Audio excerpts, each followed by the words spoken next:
रात्रि का समय था। एक गुफा के अंदर कुछ डाकू सोने को इकट्ठा कर रहे थे। अरे मूर्खों, जल्दी जल्दी सारे सोने को इन संदूकों में भरते जाओ। आज तो मजा ही आ गया, इतना सारा सोना। वाह। तभी उसका एक साथी भागते हुए वहां आया। अरे सरदार, सरदार सरदार भागिए सरदार, गजब हो गया। वो राजा विक्रांत को पता नहीं कहां से हमारे ठिकाने का पता चल गया। वो इसी ओर आ रहा है सरदार, जल्दी से यहाँ रफू चक्कर हो जाइए।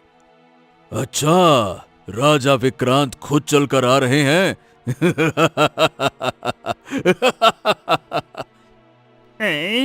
अरे क्या हो गया सरदार, आप हंसने क्यों लगे?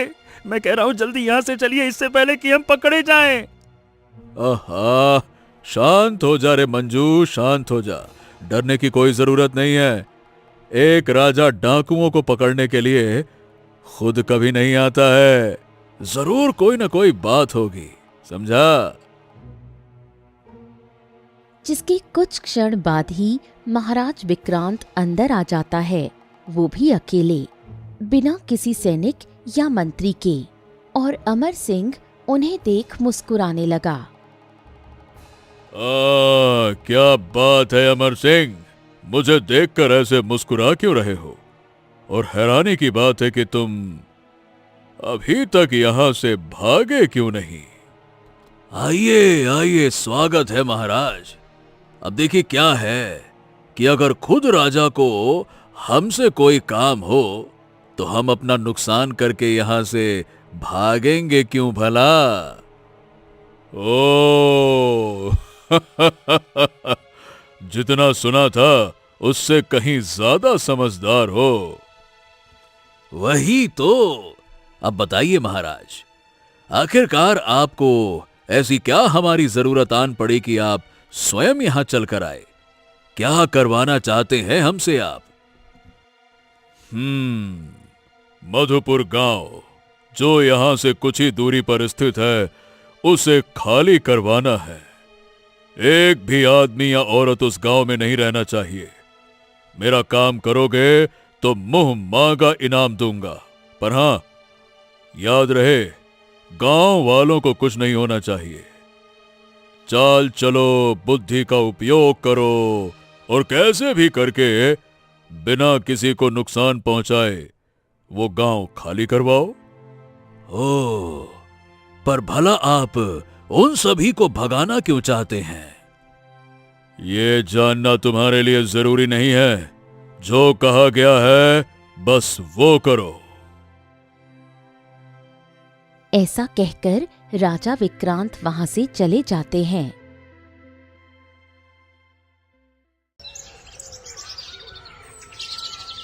मधुपुर नाम के गांव में मीरा नाम की एक लड़की घर के बाहर बैठकर मिट्टी के मटके बना रही थी और मन ही मन मुस्कुरा रही थी। कल सारे मटके बिक गए। अगर ऐसी ही बिक्री रही मेरी तो वो दिन दूर नहीं जब हम इस किराए के घर में ना रहकर खुद के घर में रहेंगे। मीरा मटके बनाते बनाते मुस्कुरा ही रही थी कि तभी मीरा के पिता, जो कि अंधे हैं, देख नहीं पाते, वो बाहर आ जाते हैं। ये क्या बाबा, आप फिर से बाहर आ गए? कुछ चाहिए क्या आपको? नहीं मीरा बेटी, मैं तो बस मटके बनाने में तेरी मदद करने आया हूँ। तू कितनी मेहनत करती है और मैं घर में बस बैठा रहता हूँ। मुझे ये सब अच्छा नहीं लगता। हाँ तो क्या हो गया बाबा? आप देख नहीं पाते हैं, आपकी मजबूरी है, इसलिए आप कुछ नहीं करते। इसमें भला आपकी क्या गलती है? चलिए अब चलकर आराम कीजिए, घर के और बाहर के सारे काम मैं संभाल लूंगी। चलिए अंदर चलिए। ऐसा कहकर मीरा अपने बाबा को अंदर भेज देती है। और तभी वहां मकान मालिक आ जाता है। अरे काका, आप और यहाँ? हाँ बेटी, अब तू मुझे 3 महीने से पैसे नहीं दोगी तो मुझे बार बार यहाँ तेरे घर आना ही पड़ेगा ना। धीरे बोलिए काका, बाबा सुन लेंगे। अरे सुनता है तो सुनने दे, उसमें मैं क्या करूं। एक तो तुझे 3 महीने से बोल रहा हूं किराया दे दे, किराया दे दे, किराया दे दे, लेकिन तू है कि हर बार अगले महीने करती रहती है। मेरी ही भूल थी जो मैंने एक अंधे आदमी पर दया खाकर तुम दोनों को सस्ते दाम में रहने के लिए दे दिया। अब सुन ले मीरा, अगर 10 दिन के अंदर तूने आधा किराया नहीं दिया तो निकल जाना मेरे घर से, समझ गई? जिसके बाद मकान मालिक वहां से चला जाता है।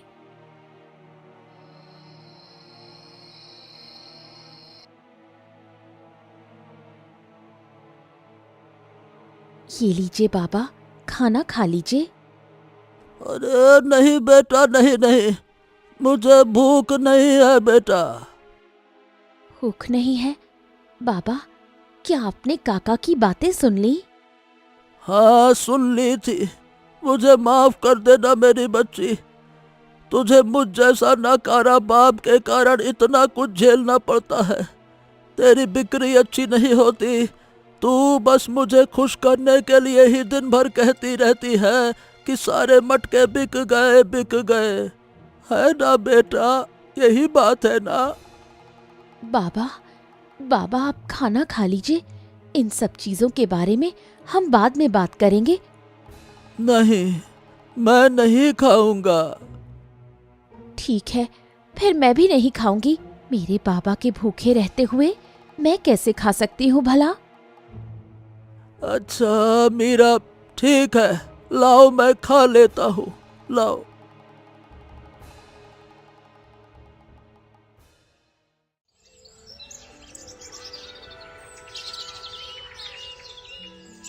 बाबा, मैं चलती हूँ, और देखना इस बार सारे मटके बेचकर ही आऊंगी। ऐसा कहकर मीरा वहां से चली जाती है।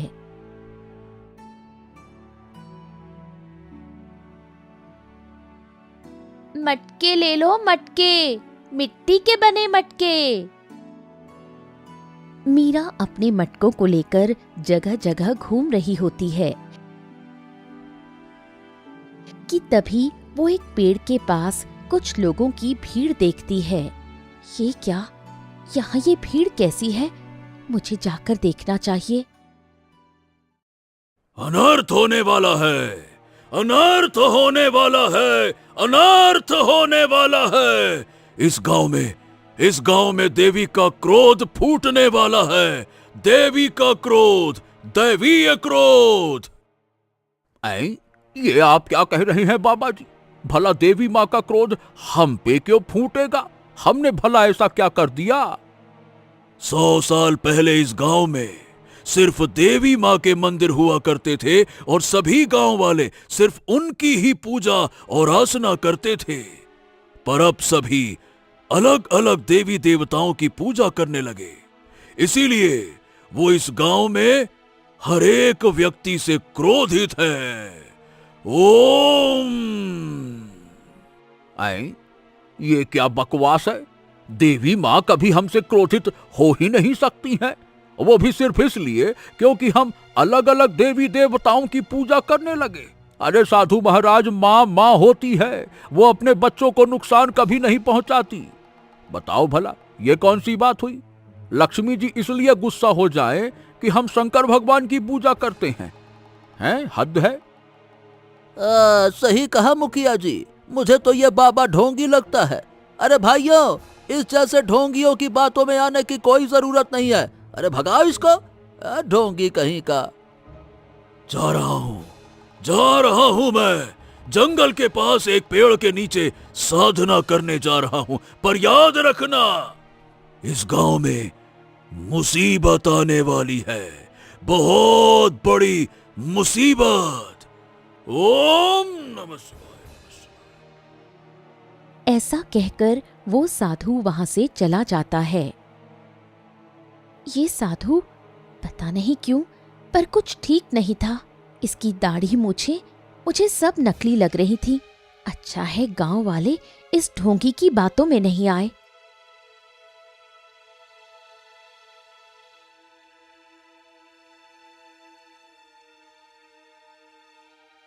क्या बात है सरदार, कुछ जुगाड़ बना, कुछ काम धाम हुआ कि नहीं हुआ? हाँ, अभी तो नहीं हुआ। आज के लोग ये ससुरे समझदार हो गए हैं। जब तक परिणाम ना मिले तो विश्वास ही नहीं करते। इसीलिए अब हमें मेरी बात साबित करने के लिए गांव में अनहोनियां करनी पड़ेंगी। अनहोनिया? अरे आप क्या सोच रहे हैं सरदार? आपको पता है ना, महाराज ने हमें गांव वालों को चोट पहुंचाने से मना किया है। मंजू, कुछ बड़ा पाने के लिए कभी कभी छोटे मोटे लोगों की कुर्बानियां देनी पड़ती हैं। उस राजा की चिंता मत करो, बस जैसा कह रहा हूं वैसा करो।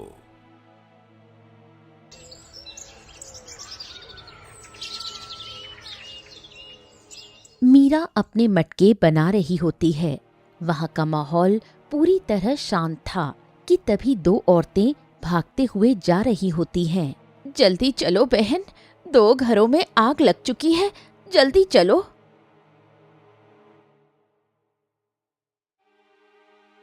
अरे अरे अरे, रुको रुको रुको, कहाँ जा रही हो तुम दोनों? वो गांव में 2 घरों में आग लगी है। अरे आग को छोड़ो, यहाँ तुम्हारा बेटा छत से नीचे गिर गया है, जल्दी चलो चलो। क्या? ये आप क्या कह रहे हैं? नहीं, मेरा बेटा। अरे भाग्यवान, अरे भाग्यवान, तुम यहाँ क्या कर रही हो? वहाँ हमारे घर में चोरी हो गई, सोना जेवर पैसा सब कुछ चोरी हो गया है, जल्दी चलो चलो। क्या? हे भगवान, चलिए जी, जल्दी चलिए। अचानक से गांव में हड़कंप मच चुका था। लोगों की आवाजें सुनकर मीरा के बाबा बाहर आ गए। मेरा बेटी, ये आवाजें कैसी है? क्या हो गया? सब लोग चिल्ला चौहट क्यों कर रहे हैं? पता नहीं बाबा, ये सब क्या हो रहा है? कहीं आग लगी है तो कहीं चोरी हुई है तो किसी का बेटा छत से गिर गया। एक साथ इतनी सारी चीजें कैसे हो सकती हैं? बाबा, मैं देख कर आती हूँ, आप यहीं रहना, घर से निकलना मत, मैं अभी थोड़ी देर में आती हूँ। ऐसा कहकर मीरा वहां से चली गई। बीच बाजार पहुंचकर देखती है कि कुछ लोगों की भीड़ लगी हुई है। मुखिया जी, मुझे यह सब कुछ ठीक नहीं लग रहा। आज पता नहीं कितनी सारी घटनाएं हो गई हैं, वो भी एक ही दिन में, एक ही समय में। यह सब क्या हो रहा है मुखिया जी? कुछ समझ नहीं आ रहा। माने कि कहीं वो साधु बाबा सच तो नहीं कह रहा था? अरे अब क्या बताऊं, अब तो मुझे भी उस साधु की बात सच लगने लगी है। मुझे पता चला है कि देवी मां की मंदिर का दीपक जल ही नहीं रहा है। शायद देवी मां सच में हमसे क्रोधित है। नहीं मुखिया जी, मुझे नहीं लगता कि ये सब देवी माँ ने किया है। ऐसा भी तो हो सकता है कि ये किसी की साजिश हो। तुम कहना क्या चाहती हो मीरा बेटी, कि वो साधु ही ये सब कुछ कर रहा है? भला वो ये सब कुछ एक साथ कैसे कर सकते हैं? हाँ, बिल्कुल सही कह रहे हैं मुखिया जी, एक साथ कैसे कर सकते हैं? आप इस लड़के की बातों को छोड़िए मुखिया जी, चलिए हमें जल्दी से उस साधु बाबा के पास जाना होगा। याद है, उन्होंने कहा था कि वो जंगल में एक पेड़ के नीचे साधना कर रहे होंगे। हाँ हाँ हाँ, सही कहा, चलो चलो चलते हैं, चलो। जिसके बाद मुखिया और गांव के सभी लोग उनके साथ चल देते हैं। और जब वो लोग जंगल के अंदर पेड़ के पास पहुंचते हैं तो उन्हें वो साधु पेड़ के नीचे ध्यान लगाए हुए दिखता है। बाबा आंखें खोलिए, प्रणाम। देखिए, हम सब मदद की पुकार लेकर आपके पास आए हैं। ओम नमः शिवाय, नमः शिवाय, ओम। तो आखिरकार तुम सब आ ही गए। देख लिया ना, मैं कोई ढोंगी नहीं हूं। मैंने जो कहा था वो पूर्णतः सत्य था। जी बाबा, हमें आप पर भरोसा हो गया। कल के व्यवहार के लिए हम आपसे क्षमा मांगते हैं। कृपया करके आप बताएं कि अब हम क्या करें कि देवी माँ का क्रोध शांत हो जाए। माफ करना मुखिया और गांव वालों, अब बहुत देर हो चुकी है। अब माँ का क्रोध कभी शांत नहीं होने वाला। इसीलिए भलाई इसी में है कि तुम सब इस गांव को छोड़कर चले जाओ। पर बाबा, ये हमारी जन्मभूमि है। हमारे पूर्वजों ने इतनी मेहनत करके इस गांव को बसाया था और आप कह रहे हैं। मैं समझ सकता हूं, पर अब कोई रास्ता नहीं बचा। अब ये फैसला तुम्हारे हाथों में है। या तो अपने परिवार वालों को इस गांव में रखकर खतरे या अनहोनी का इंतजार करो, या जो कह रहा हूं वो करो। कहीं और जाकर अपना घर बसा लो और शांति से रहो। साधु के ऐसा कहते ही सभी बहुत परेशान हो गए और ना चाहते हुए भी वो सभी गांव छोड़ने के लिए मान जाते हैं। लेकिन मीरा को ये सब एक प्रपंच लग रहा था, एक साजिश, कि तभी उसकी नजर पेड़ के पीछे छुपे एक आदमी की परछाई पर पड़ी।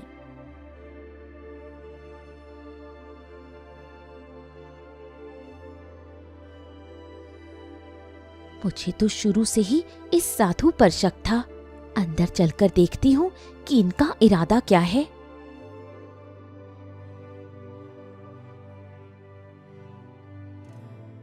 अरे महाराज, आप और यहाँ अच्छा हुआ कि आप यहाँ खुद चले आए। आपको एक खुशखबरी देनी थी।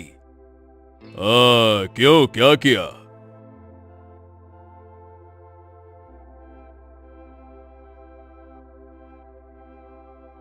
जब मैंने कहा था कि गांव वालों को एक खरोच तक नहीं आनी चाहिए, तो फिर आखिरकार ये क्यों किया?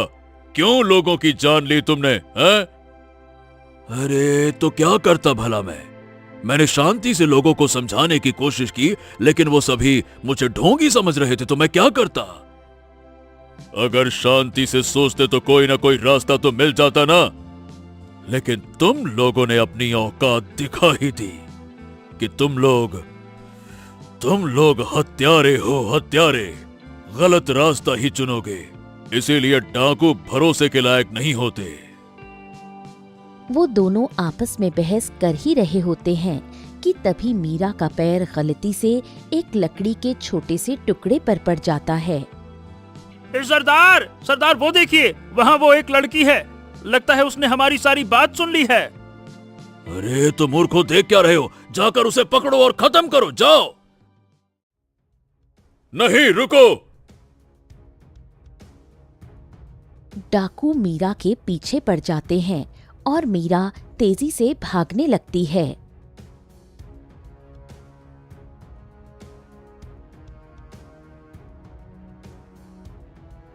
अरे नहीं, ये क्या हो गया? अब मैं क्या करूं? मुझे नहीं लगता कि मैं गांव पहुंच पाऊंगी। मुझे यहीं कहीं छुपना होगा, नहीं तो वो डाकू मुझे पकड़ लेंगे। मीरा को समझ आ जाता है कि वो गांव नहीं पहुंच पाएगी, जिस वजह से वो कहीं छुपने की सोचती है और दौड़ते दौड़ते एक छोटे पानी के कुंड के पास पहुंचती है। ये क्या? जहाँ तक मुझे पता है यहाँ कोई कुंड तो नहीं होना चाहिए। खैर, मुझे देर नहीं करनी चाहिए। इसी कुंड के अंदर सांस रोककर घुसी रहती हूँ। ऐसा कहते ही मीरा उस कुंड के अंदर चली गई और तभी वहां वो डाकू आ गया। अरे ये क्या? अब ये लड़की भला कहाँ जा सकती है? अरे ढूंढो, सभी जगह ढूंढो, यहीं कहीं होगी, ढूंढो। मीरा उस कुंड वाले तालाब में छुपी हुई थी और डाकू उसे चारों तरफ ढूंढने लगे, लेकिन मीरा उन्हें कहीं नहीं मिलती और देखते ही देखते सुबह हो जाती है।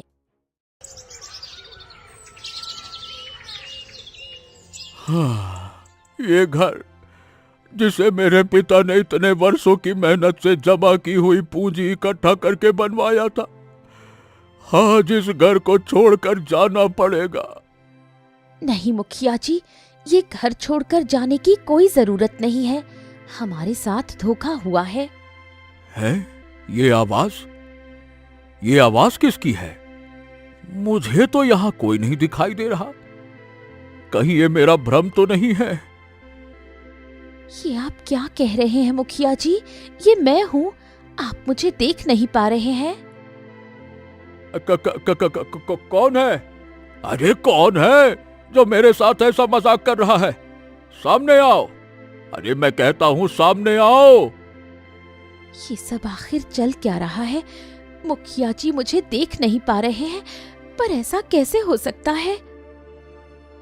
जिसके बाद मीरा मुखिया के घर के अंदर चली जाती है।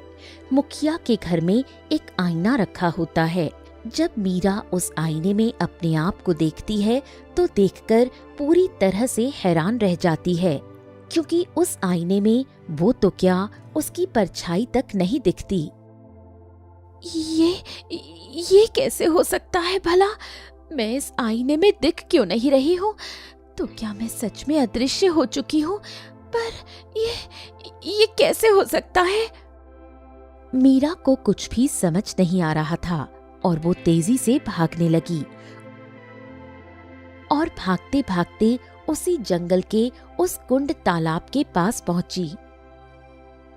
अगर मैं सही हूँ तो शायद इस कुंड तालाब के कारण ही मैं अदृश्य हो चुकी हूँ, क्योंकि जब तक मैं इस तालाब के अंदर नहीं गई थी तब तक मैं सबको दिख रही थी।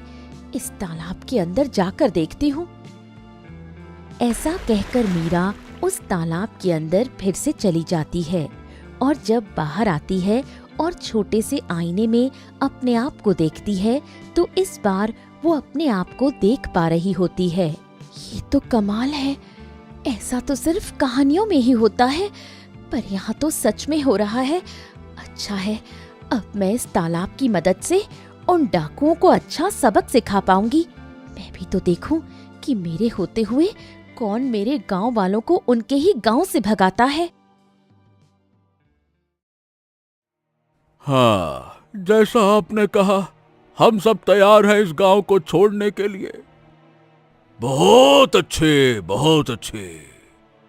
तभी वहां मीरा के बाबा आ गए। नहीं नहीं, रुक जाओ।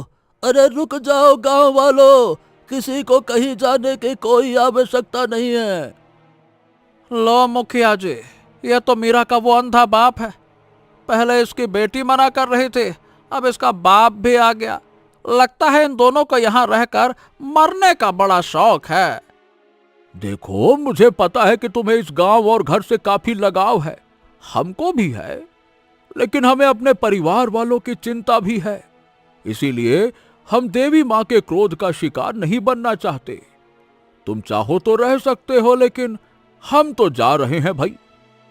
नहीं नहीं मुखिया जी, देवी माँ आप सबसे क्रोधित नहीं है।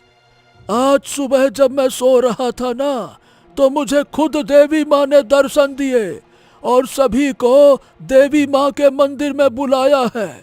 वो आप सभी से कुछ कहना चाहती हैं। लीजिए मुखिया जी, मुझे लगता है कि इसका तो मानसिक संतुलन ही हिल गया है। आंखें तो है ही नहीं, दिमाग भी हिल गया है, सपनों को सच मान रहा है। अरे मेरी बात मानो सब, बस एक बार मेरे साथ देवी माँ के मंदिर तो चल लो, एक बार बस। गांव वालों, इस अंधे की बातों में आने की कोई आवश्यकता नहीं है। हमें देर हो रही है, चलो सभी यहां से चलते हैं। देवी माँ को पता था, उन्हें पता था कि तुम सब एक अंधे की बातों पर विश्वास नहीं करोगे, इसीलिए उन्होंने मुझे एक शक्ति प्रदान की है। मैं तुम सबको दिखाता हूं। जिसके बाद मीरा के बाबा अपने हाथों को थोड़ा ऊपर करते हैं और जमीन में रखे सभी सामान आसमान में उड़ने लगते हैं, जिसे देख सब हैरान हो जाते हैं। हाँ मुखिया जी, मुखिया जी, ये सामने सामान कैसे उड़ने लगे? ये क्या, कहीं ये अंधा सच तो नहीं कह रहा था? क्या सच में देवी माँ ने हमें मंदिर में बुलाया है? अरे मुझे भी विश्वास नहीं हो रहा, लेकिन लगता है यही सच है। चलो चलो गांव वालों, एक बार मंदिर चल के भी देख लेते हैं, चलो। जिसके बाद सभी गांव वाले मंदिर की ओर जाने लगते हैं। मंदिर पहुंचकर मीरा पहले से तैयार थी। वो अदृश्य थी, किसी को दिखाई नहीं दे रही थी। देवी माँ, हे देवी माँ, देखिए मैं सभी गांव वालों को लेकर आ गया हूँ। अरे ये सब नाटक है, नाटक। भला देवी माँ कैसे कुछ बोल सकती है? गांव वालों, अभी भी कह रहा हूं, ये अंधा हमारा समय बर्बाद कर रहा है, बस। तुमने बहुत अच्छा काम किया है मेरे पुत्र। ये क्या? देवी माँ तो सच में बोल रही है। हे भगवान, मुखिया जी, ये तो कमाल हो गया। नमस्ते नमस्ते, प्रणाम, देवी माँ की जय हो। देवी माँ। अरे ये क्या बकवास है?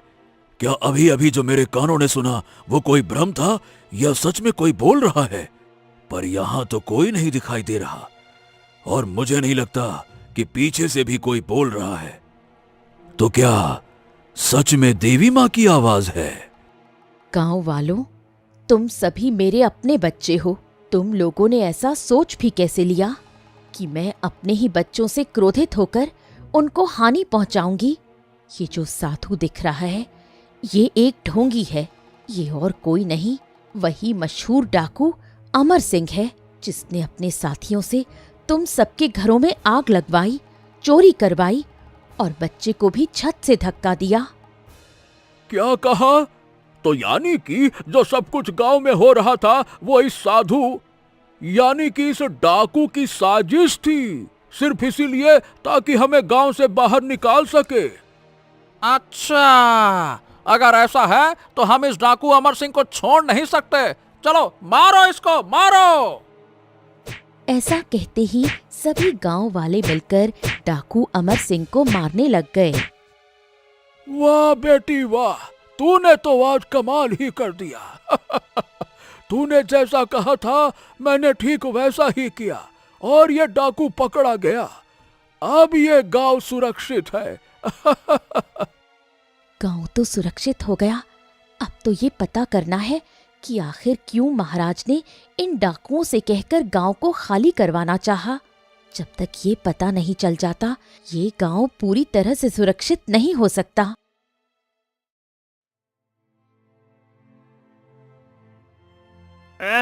अरे गजब हो गया महाराज, गजब हो गया। क्या हो गया मंजू? गांव वाले सुरक्षित तो है ना? और गांव खाली हुआ कि नहीं हुआ? नहीं हुआ महाराज, नहीं हुआ। उल्टा हमारे सरदार ही पकड़े जा चुके हैं। क्या कहा? डाकू अमर सिंह पकड़ा गया? नहीं नहीं नहीं नहीं नहीं नहीं, ऐसा कैसे हो सकता है? मैंने जिस पर इतना भरोसा किया वही पकड़ा गया। अब वो गांव कैसे खाली होगा? अब मैं क्या करूं? ओह! आपको गांव की चिंता है? अरे यहाँ हमारे सरदार पकड़े गए, उन्हें छुड़वाना होगा। कोई जरूरत नहीं है उस बेकार अमर सिंह को बचाने की। जो मेरा एक काम ढंग से नहीं कर पाया, उसे बचा के क्या करोगे? अगर तुम सब भी मरना चाहते हो तो मेरे बारे में किसी को बताने या अपने सरदार को बचाने की सोचना भी मत। समझ गए?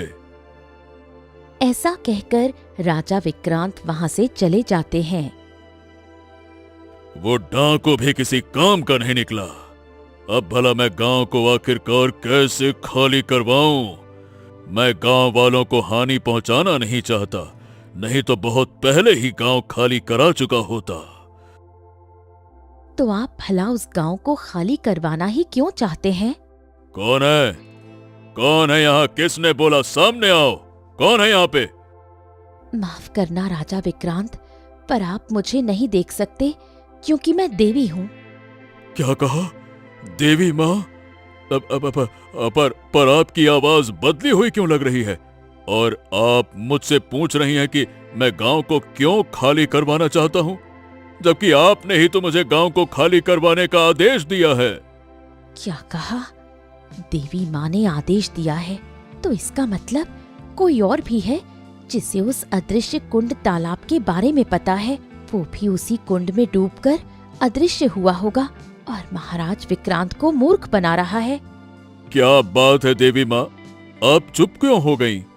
आप कुछ बोल क्यों नहीं रही? महाराज विक्रांत, मेरी बात को ध्यान से सुनिए। भले ही इस बात पर आपको भरोसा नहीं होगा, पर यही सत्य है। आपको जिसने गांव खाली करवाने का आदेश दिया था वो कोई देवी नहीं है। देवी नहीं है?